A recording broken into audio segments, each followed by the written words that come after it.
حرم کے حوالے سے کچھ گزارشات۔ جو حضرات پہلی بار جاتے ہیں حرم میں اور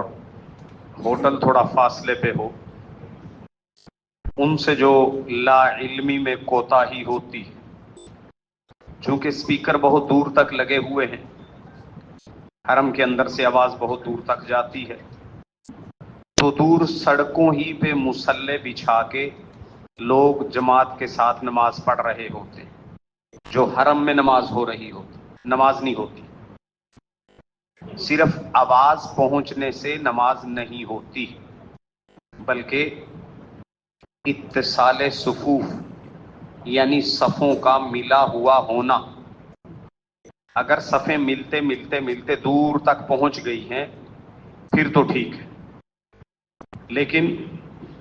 وہاں بیچ میں جتنا اس دیوار سے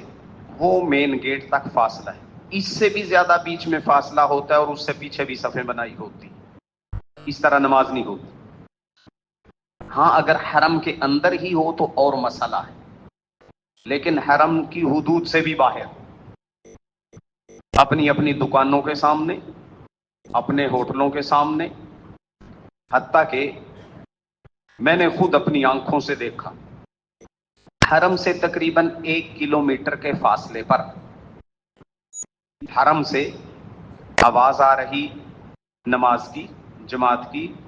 1 کلومیٹر دور کچھ لوگوں نے صفیں بنا رکھی تھی، حالانکہ ساتھ ہی مسجد میں جماعت ہو رہی، وہاں الگ مسجد ہے، حکم بھی یہی ہے کہ اسی میں پڑھو، لیکن وہاں بھی وہ حرم کی چونکہ آواز آ رہی تھی، لوگ وہاں بھی مصلے بچھا کے نماز پڑھ رہے تھے۔ حرم کے ائمہ گاہے بگاہے اس مسئلے کے بارے بتاتے رہتے ہیں، لیکن وہ چونکہ عربی میں بتا رہے ہوتے ہیں، سمجھ نہیں آتی لوگوں کو، اور دیکھا دیکھی لوگ کہتے ہیں وہ اتنے لوگ پڑھ رہے ہیں جی، یہ پاگل ہیں، کوئی بالکل پاگل ہے، غلط کر رہے ہیں، وہ ٹھیک نہیں کرتے۔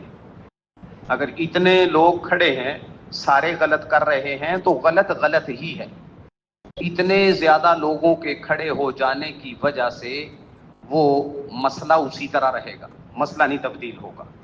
ہاں ان کی نماز ضائع ہوتی ہے اور احساس بھی نہیں ہوتا، اس لیے بہت ساری چیزیں یہ سیکھ کے جانے کی ہوتی ہے، خصوصی طور پر حج کے حوالے سے،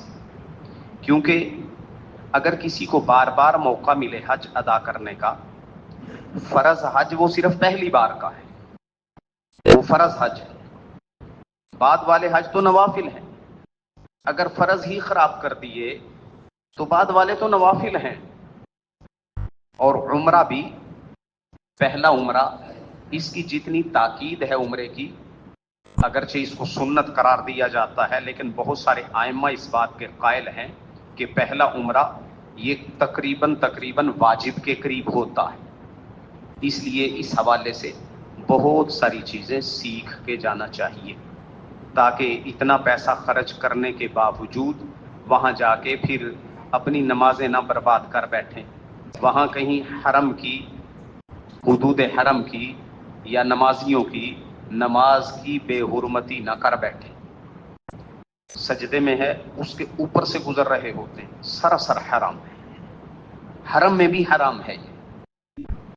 تو اس چیز کا خیال نہیں کرتے، کیونکہ لوگ گزر رہے ہوتے ہیں اور وہ گزرنے والے علماء نہیں ہوتے، عام دیہاتوں سے آئے ہوئے بیچارے ہوتے ہیں، بلکہ کئی تو ایسے ہوتے ہیں جن کو زبردستی بھیجا گیا ہوتا ہے کہ چلو عمرہ کراؤ، تو وہ سیکھ کے نہیں آئے ہوتے، کوتاہی ہوتی ہے۔ اس لیے وہاں ہونے والے جتنے بھی کام ہیں ان کو کوئی یہ نہ سمجھے کہ دیکھو حرم میں ہو رہے ہیں تو اس کا مطلب ہے ٹھیک ہی ہوں گے، نہیں، ایسا نہیں ہے۔ بہت سارے کام وہ لا علم لوگ، جاہل لوگ یا نہ سیکھ کے آنے والے لوگ وہ کر رہے ہوتے ہیں،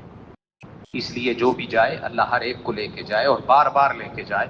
سیکھ کے حرم کے بھی احکامات، وہاں کی نمازوں کے احکامات، یہ سارے سیکھ کے جانے چاہیے۔ اللہ رب العزت ہم سب کو سمجھ نصیب فرمائے۔